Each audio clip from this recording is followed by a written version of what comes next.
It's the Ross Tucker Football Podcast.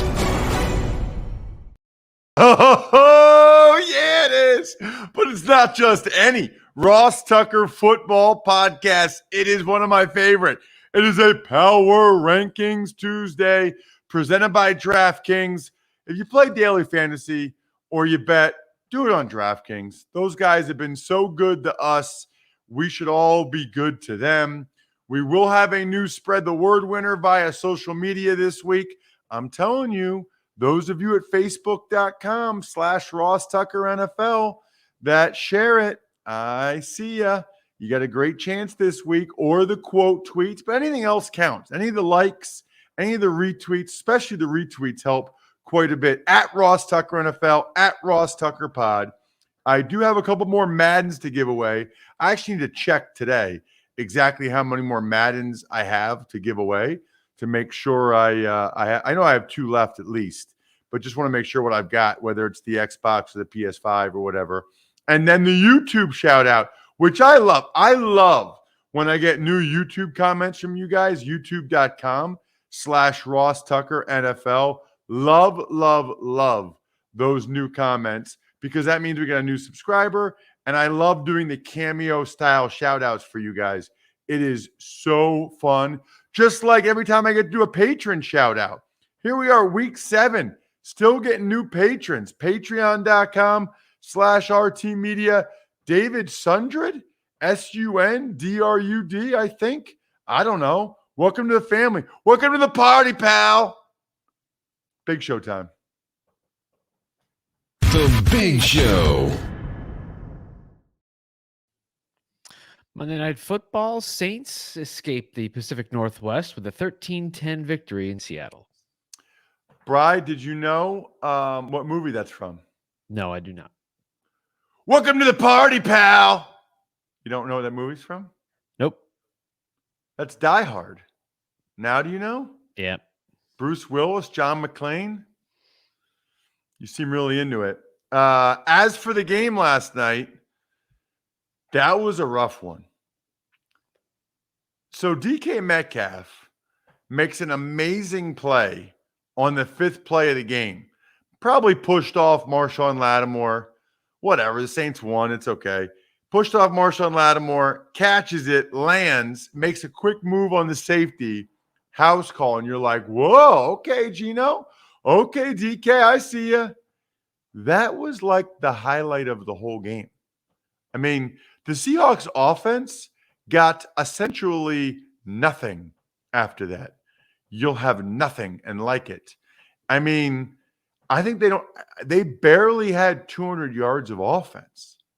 I don't know if that includes the DK Metcalf play or not, but they did nothing. So, first of all, they just kept trying to run the ball.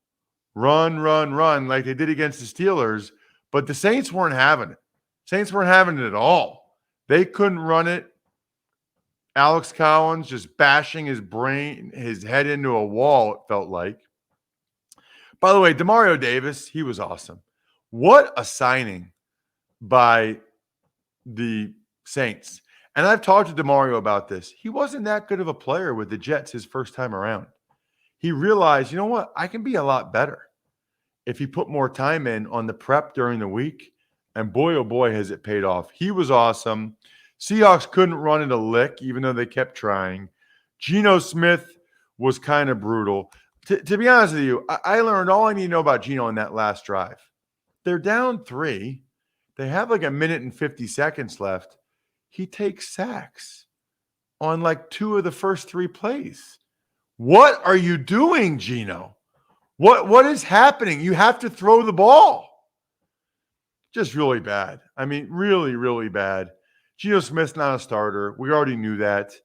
I saw where Pete Carroll said after the game, you know, I probably wouldn't be here if we hadn't had Russell. I've been here a long time.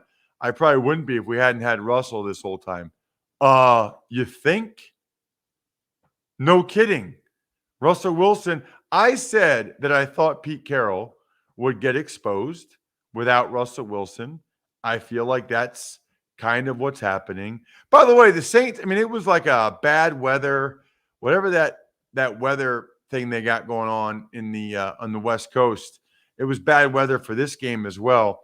Really, the only thing the Saints did on offense of any consequence was Alvin Kamara. They didn't run it that well, but he was very good in the passing game. Jameis Winston just kept throwing him the ball, and it worked. It paid off. So kudos to Kamara, kudos to Jameis, knowing where your bread is buttered, so to speak. It wasn't pretty. Doesn't have to be. Saints get the win, 13-10, which is all that ultimately matters. Nobody goes back and goes, I didn't like the style points. What does matter is life insurance. Listen, we all can right now think about a time when someone we know passed away suddenly. And I really don't know for the people that's happened to. I don't know if they're covered, if the rest of their family's covered. I don't know if they had any type of life insurance. Ladder is 100% digital. No doctors, no needles, no paperwork. When you apply for $3 million in coverage or less, you can literally do it from your phone or laptop.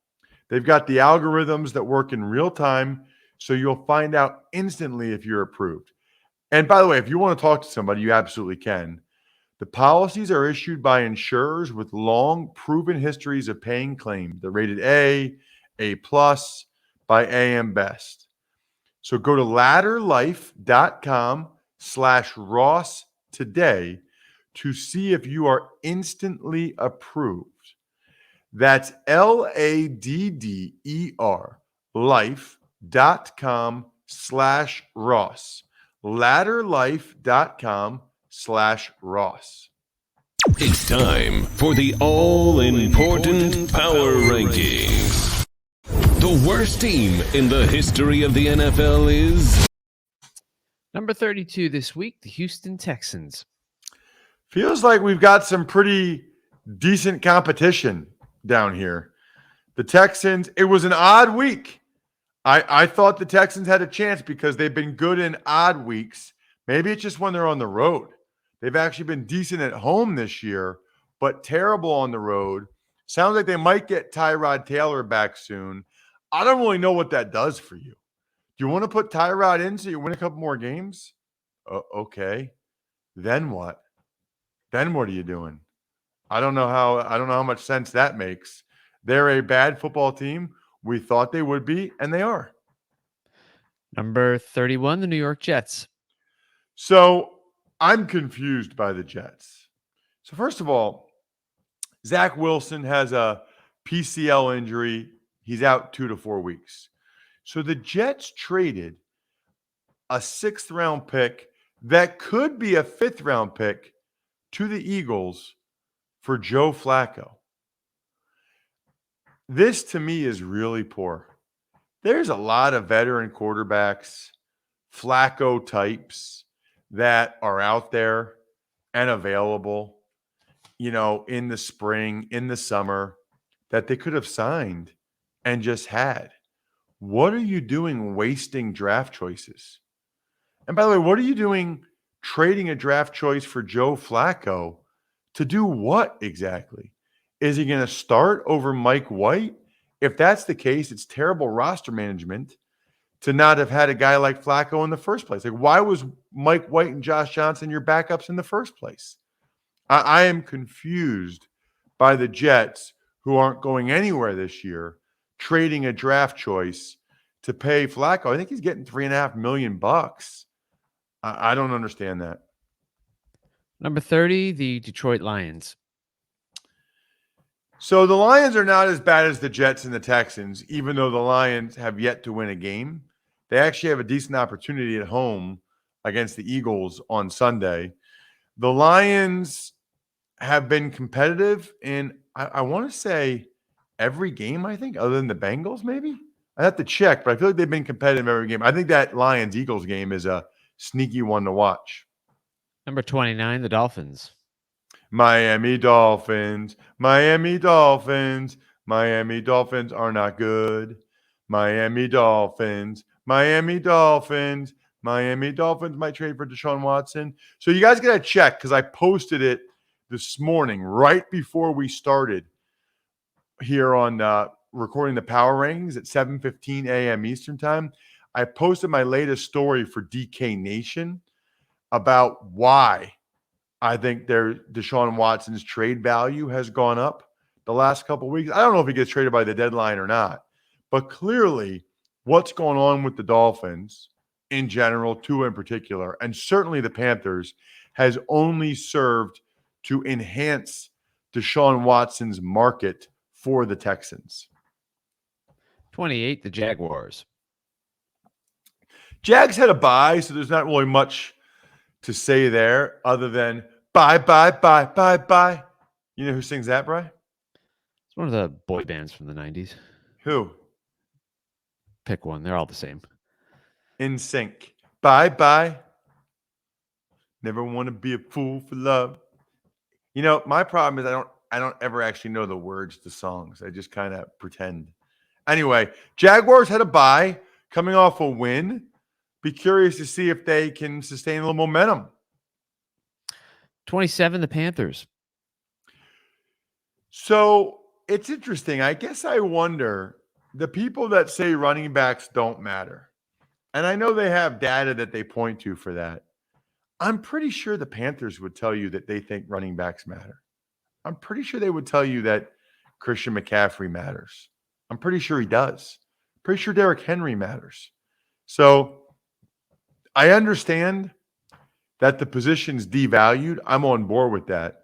When you start saying, frankly, when you start saying any position doesn't matter, you kind of lose me. 26, the Washington football team. By the way, how about the fact that the Dolphins, Texans, and Panthers, all of whom I wrote about in that column, 3 of the 6 worst teams in the NFL. Washington, I thought that was actually a decent performance against Green Bay. They moved the ball pretty well.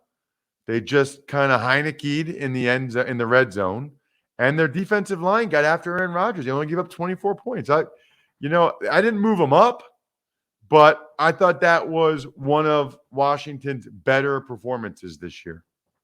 25, the New York Giants. So the G-Men had by far their best performance this year. That was a huge win. I mean, 25-3 in the NFL, I don't care who you're playing, especially with everybody that the Giants had out. That was a very, people are like, the Giants still stink. No. I'll give them a lot of credit. That was impressive. 24, the Philadelphia Eagles. Fly, Eagles, fly on the road to victory. Fly, E-A-G-L-E-S, Eagles. So that was one of the toughest Eagles games to watch in a long time because it felt like they were absolutely powerless to stop Derek Carr.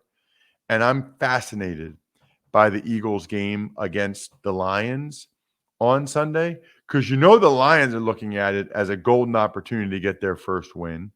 And the Eagles, people are already starting to question whether or not Nick Sirianni is the long-term answer or whether or not he'll be one and done. Losing to the Lions would certainly not help. 23, the Chicago Bears. Duh, Bears, the Bears, the Bears, the Bears, the Bears, the Bears, duh, Bears. So very disappointing. I really thought their O-line had been playing better.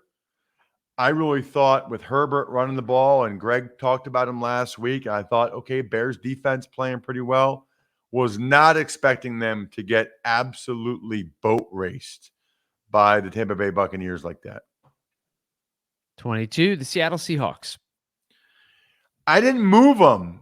This is kind of where they're at. I think Seahawks, Bears, these teams, they're not terrible. They're not like the Jets, Texans types, but they're not very good either. You still don't want to be in this mix.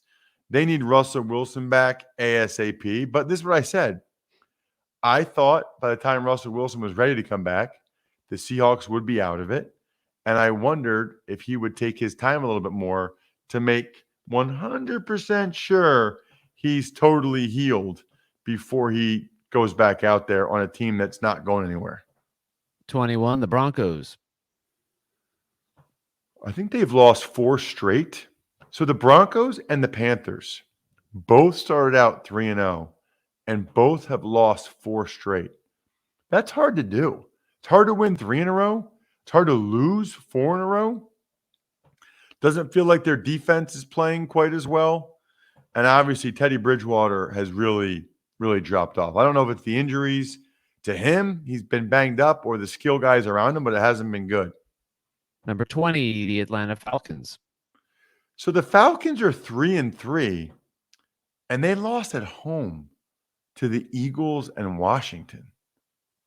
I mean, the Falcons could easily be 4-2 or maybe even 5-1. Now, they've had a really easy schedule so far that will get tougher, but I think Arthur Smith deserves a lot of credit. I don't think they're a very talented team, and they've done a really nice job. 19, the 49ers. You know, for the first time, it feels like Kyle Shanahan's seat is getting a little hot in San Francisco, and I think it probably should. You know, you look at his record overall, they've really just had that one really good year. I think as soon as they're out of it, I think they'll play Trey Lance the rest of the year.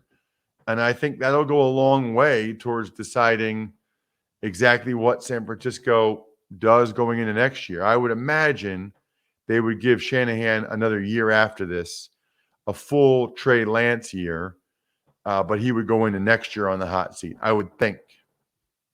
Number 18, the Pittsburgh Steelers. Steelers had a bye, so there's really not much to say there other than I'll be curious. They're another one. I think they've won 2 in a row. Can they keep the momentum going a little bit coming out of the bye? 17, the Chiefs. Wow. 17 for the Chiefs. We've been doing this a long. This is the lowest the Chiefs have been in a while, but they just got dominated both sides of the ball by the Titans. They're not looking real good. I mean, 27-3. I think it'd be competitive right now with the Chiefs and the Steelers and the Patriots and the Vikings and these other teams in a 7-game series in my backyard. Number 16, New England Patriots. I mean, I don't really care that much that they beat the Jets, but that they beat them down. I mean, they beat the Jets real bad. And I have felt all along that the Patriots were sort of better than their record indicated. Although I guess their 3 actual victories are 2 against the Jets and 1 against the Texans, literally my 2 lowest ranked teams. Number 15, Minnesota Vikings. The Minnesota Vikings. So the Vikings pretty clearly are a middle of the pack team, but with 7 playoff teams in each conference, they certainly have a chance to get one of those wild card berths. Number 14, the Saints. Saints are 4-2. They might not be an impressive 4-2 team. I don't think anyone really believes that they're a contender with Jameis Winston as the quarterback. They have not really clicked offensively. They don't really have very many weapons offensively, but the defense has been good enough, and the special teams, for that matter, for them to have 4 wins. Good job coaching by Sean Payton. Number 13, the Colts. Colts are on a roll. I nailed that one on the Even Money podcast. Had a great week on the Even Money podcast. I think I was up 9 units, maybe. Great week on the Even Money podcast. Steve was up 10. Make sure you listen to the Even Money podcast later today or tomorrow. We were up a combined 19 units. Great week for Steve and I on Even Money. And by the way, right after this show, we will be recording the College Draft podcast. Emory was 5-0 on his college football bets last week, if you're into that. So you should definitely listen to the College Draft and the Even Money podcast today. But I like the Colts. I like the direction they're going. Defense playing better. Wentz playing better. O-line getting healthier. Their game against the Titans this Sunday is one of the biggest games of the weekend. Number 12, Cleveland Browns. Browns, they didn't have a bye. They played Thursday night. Gosh, when you play Thursday night, it feels like you had a bye. They just need to get healthier. Still impressed by that performance by Dearness Johnson, and really looking forward to seeing. I mean, they're going to try to let Baker get healed. I mean, he's going to have surgery on the torn labrum part of it, but maybe they can wait till that. I guess he got a fractured humerus. It's humerus, right? Humorous, yeah. I don't know why I said humerus. Humerus. I combined humerus and hummus. Hummus is delicious. Brian, are you a hummus guy? I am. Yep. I'm a huge hummus. And hummus is very healthy, right? It's just like ground up chickpeas and olive oil, maybe? Yep. So good. Gosh. Anyway, yeah, the Browns needed that win over the Broncos. They need to get healthier. I still think the Browns have a chance to be in this thing at the end because the AFC doesn't really have a dominant team. Number 11, the Las Vegas Raiders. Viva Las Vegas. Viva Las Vegas. What's that from, Brian? Viva Las Vegas. It's an Elvis Presley song and Elvis Presley movie. Okay. See, I had no idea on that. That I needed you for. Good. Raiders are impressive. I don't think the Bisaccia thing is a one-game interim boost, clearly. That Eagles game was not as close as the final score indicated. They were on fire in that game. Number 10, the Chargers. San Diego Superchargers. San Diego Chargers had a bye, so not much to say. Had a bye after getting blasted by the Ravens. Oh, man, that was really bad. Number 9, the Tennessee Titans. Titans are on a roll. You beat the Bills and Chiefs back-to-back. You're doing something, especially the way they dominated the Chiefs. Don't look now, but Tannehill's playing better and better. Their defense, including the D-line, is playing better and better. Vrabel can coach. I mean, there's no doubt my former teammate Mike Vrabel can coach. Number 8, the Baltimore Ravens. Very surprising loss for the Ravens. Not that they lost, but the manner in which they lost. I mean, they looked like they had no idea how to stop the Bengals. It's like, hey, Ravens, let's get some visibility here. Let's use some vision. If you're looking for better visibility, head to AutoZone. They've got the parts and products you need to drive safer and see more behind the wheel. Not only that, but from November 1st to November 7th, there will be exclusive deals during AutoZone Visibility Week. You don't want to be dealing with squeaking or streaking wipers. Not cool. I don't like it. I don't like when my headlights are dim, especially when it's foggy. Look, AutoZone has all kinds of deals going on for rewards members. $10 when you buy 2 Rain-X Quantum wiper blades. $5 just for joining AutoZone Rewards. $25 if you get a Sylvania LED fog twin pack. Ready to see more and drive safer? Visit your nearest AutoZone or head to AutoZone.com to start your job today. Get in the zone, AutoZone. So I thought the Ravens were really humbled. They had won, 5 games in a row? Feeling good about themselves? Not anymore after the Bengals took them to the woodshed. Number 7, the Dallas Cowboys. They had a bye, not much to say. It is interesting, though. I dropped the Cowboys 2 spots. I put a couple teams ahead of them, like the Rams, the Bengals, the Packers. I just was impressed enough. Look, you snooze, you lose. The Cowboys didn't play. And based on what I saw from the Rams and the Bengals and the Packers, I think that they'd probably beat the Cowboys right now. But I have the Cowboys ahead of the Ravens because the Ravens did not look very good. Speaking of the Packers, they are number 6. So go, Pack, go. Dun, dun, dun, dun, dun, dun, dun. Go, Pack, go. You know, that's one of those where they didn't play their best, but they still won. They got problems, though, Bri. Defensive coordinator Joe Barry, star wide receiver Devontae Adams, both went on the COVID list yesterday, and they play the Cardinals Thursday night. An amazing Thursday night game. Cardinals-Packers, but the Packers will really be shorthanded. Cardinals are having a good go of it in terms of who they play. I mean, and when they play them, I guess, more importantly. Number 5, the Cincinnati Bengals. How about the Cincinnati Bengals in my top 5? There's a guy on Twitter who hits me up at Ross Tucker NFL every week, Bri, to complain about the Bengals power rankings spot. Every week, without fail. I don't even know his name. I don't pay attention, but I don't think he's going to complain about 5. Maybe he will, but I have them number 5. That's the highest the Bengals have been in eons. Do you know what an eon is, Bri? A really long time. Yeah, I agree. Number 4, the Los Angeles Rams. Eons and eons ago.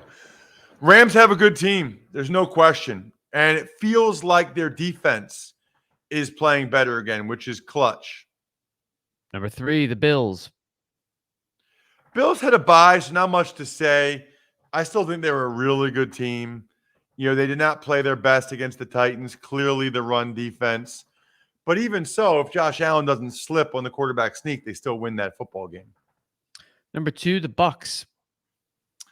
I don't think anyone is really going to dispute this, disagree with this at this point. Bucks have an awesome team. I said this earlier about the Bears. I was not expecting them to take care of business like they did so emphatically against the Bears, but there's a real haves and have-nots this year. I mean, there's a pretty big drop-off after about maybe I'd include the Raiders, 11, but then I think the Browns at 12 and Colts are pretty good too. So maybe there's not as much of a drop-off as I thought. Russ's number 1 team, which is totally meaningless, but it's fun and will get many of you incredibly annoyed, is... Once again, the undefeated Arizona Cardinals at number 1. Well, look, even though they were down against Houston, they still win 31-5 or whatever it was. They got a great chance to really cement this ranking coming up Thursday night against the Packers. And I know the Packers will be down some people. I just mentioned that, but it is what it is. I mean, they still have that opportunity. It's still a marquee game against a one-loss team, and I think the Raiders have a pretty good or the Cardinals have a pretty good chance to win that game. No Devontae Adams feels like devastation nation for the Packers. I mean, that I think him being out moved the betting line like 3 points, which is unheard of for a receiver. We'll talk with Steve about that on the Even Money podcast. Shout outs. Pizza Boy Brewing, Sporticulture, Vision Comics with an X, HumanHeadNYC.com, SteakhouseSports.com. Literally the greatest value in advertising, period, to have your company shouted out at the end of every Ross Tucker football podcast for $100 a month. I think we're done here. Patreon.com/RT Media. College draft, Even Money today, and one of the coolest, most unique guests we've had in a long time on tomorrow's Ross Tucker football podcast. Get excited. I think we're done here. Thanks for listening to the Ross Tucker Football Podcast. Make sure to also subscribe to the Fantasy Feast, Even Money, Business of Sports, and College Draft. All available at Apple Podcasts, RossTucker.com, or wherever podcasts can be found. A lot of times on the show, I mentioned DraftKings. Here's what you need to know. You got to be 21 or older, New Jersey, Indiana, or Pennsylvania only. New customers only. Restrictions apply. See DraftKings.com/sportsbook for details. Gambling problem, call 1-800-GAMBLER, or in Indiana, 1-800-9-WITH-IT. By the way, if what I was talking about included a deposit bonus, doesn't always, sometimes it does. Deposit bonus requires 25 times playthrough, and deposit bonuses are paid out in site credit.